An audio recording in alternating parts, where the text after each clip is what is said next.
किया है, यहाँ पर से सेवा का कार्य नहीं किया है, हरि का कार्य किया है, तो मेरे सामने आवे, स्पष्ट रूप से बतावे धनुष मैंने तोड़ा है और वो चढ़ाई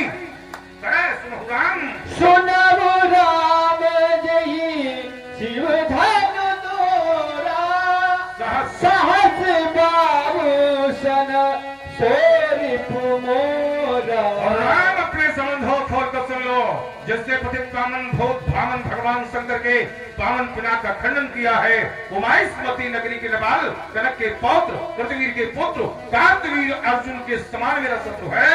तुमने कहा आयुष का मैंने क्या किया है, व्यास बता दो, सुना दो, राम के लिए परशुराम की कौन सी आयुष है?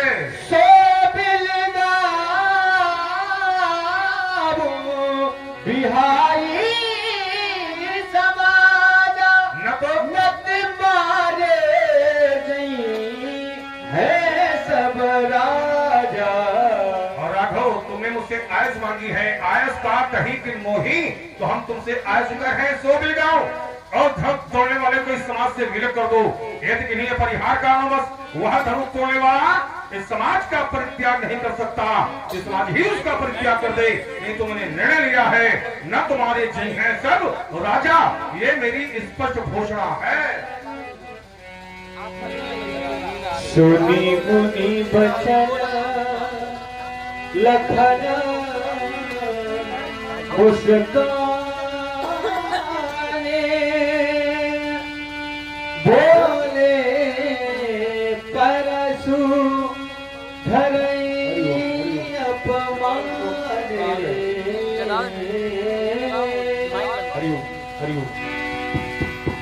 सचिन सचिन बाजा मास्टर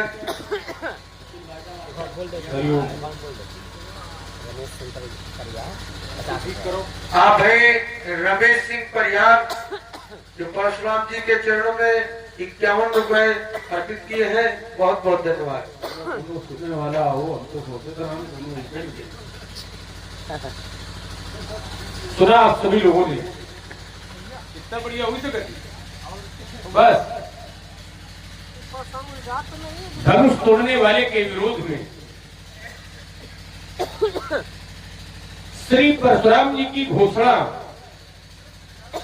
समाज के मध्य में जय शिव धनु तोरा सहस बाबू सम सो रिक मोरा सो बेलगाऊ बिहाई समाजा न तुम्हारे जई है सब राजा।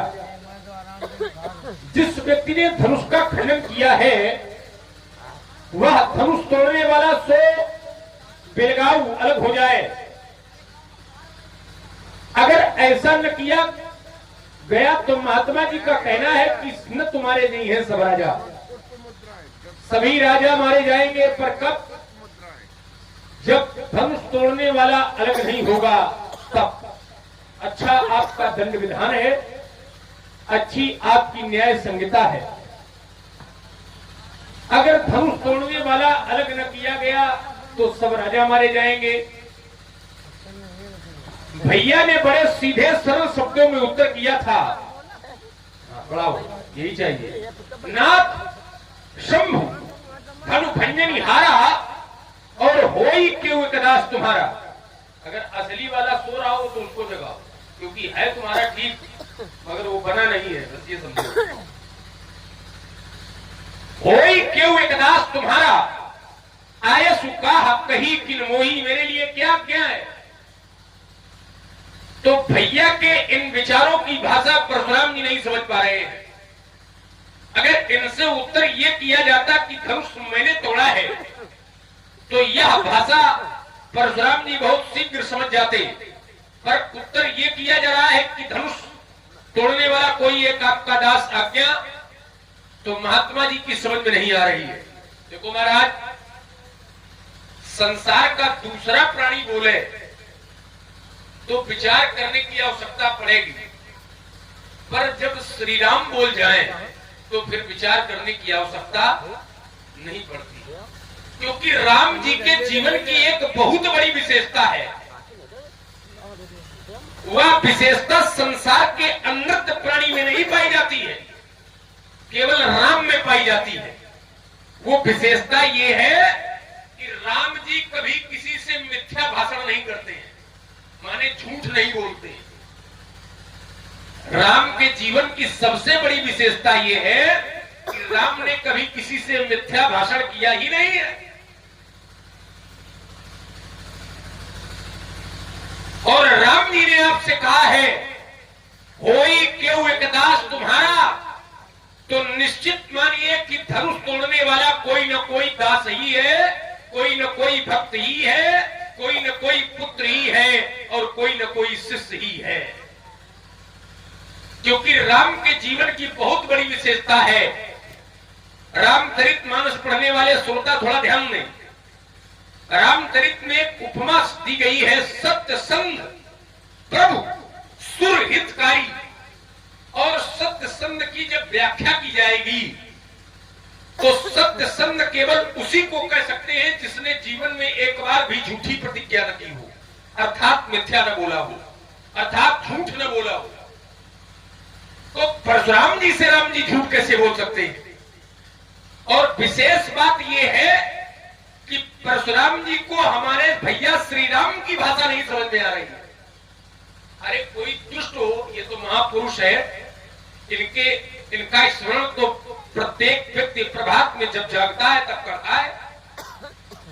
कोई दुष्ट व्यक्ति को अगर राम की बात न समझ में आवे तो ये नियम है, क्योंकि साधु है और एक दुष्ट है, तो साधु की भाषा यदि दुष्ट न समझे तो चलेगा, दुष्ट की भाषा यदि साधु को न समझ में आवे तो चलेगा।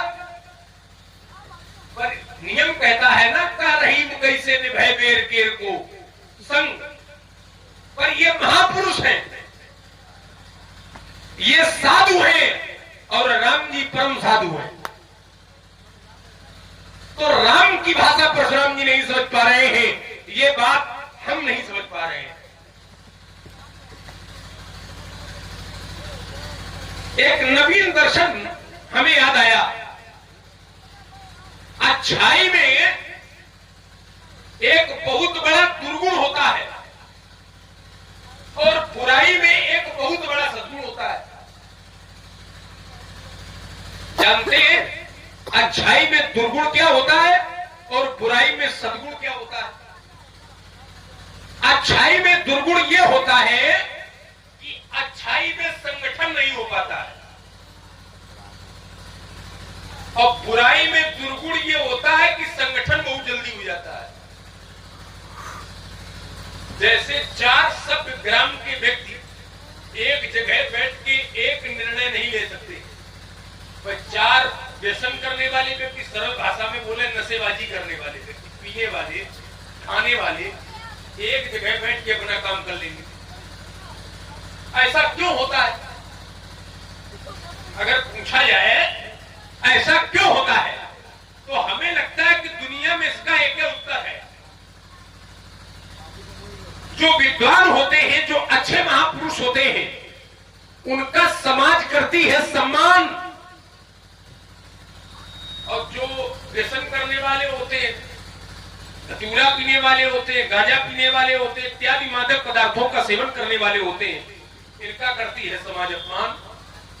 तो सम्मान व्यक्ति अकेले चाहता है और अपमान सार्वजनिक चाहता है कि हम ना ये होते, इसलिए ऐसा होता है। अब इस घटना को, इस कथा को इस घटना से जोड़ा जाए तो जो धनुष टूटा है, धनुष तोड़ करके त्रैलोक का सर्वोच्च सम्मान धनुष तोड़ने वाले को मिल रहा है। प्रमाण तो कहा मई पाताल नाक यश व्यापा, और आप परी यश ये भंजो चापा, उसका सम्मान हो रहा है। तो ऐसा तो नहीं पंडित जी, ये लड़ाई सम्मान की है कि हमारे होते हैं इसका, क्योंकि आप भी जब आए ना तो पितु समेत कहीं कहीं निज नामा, और करने लगे सब दंड। और हमें लगता है कि ये लड़ाई किसी और की नहीं है, तात्विक रूप में ये लड़ाई प्रतिष्ठा की है, सम्मान की है। जो परशुराम जी का क्रोध है मिथिला में, ये लड़ाई किसी और उद्देश्य से नहीं है, न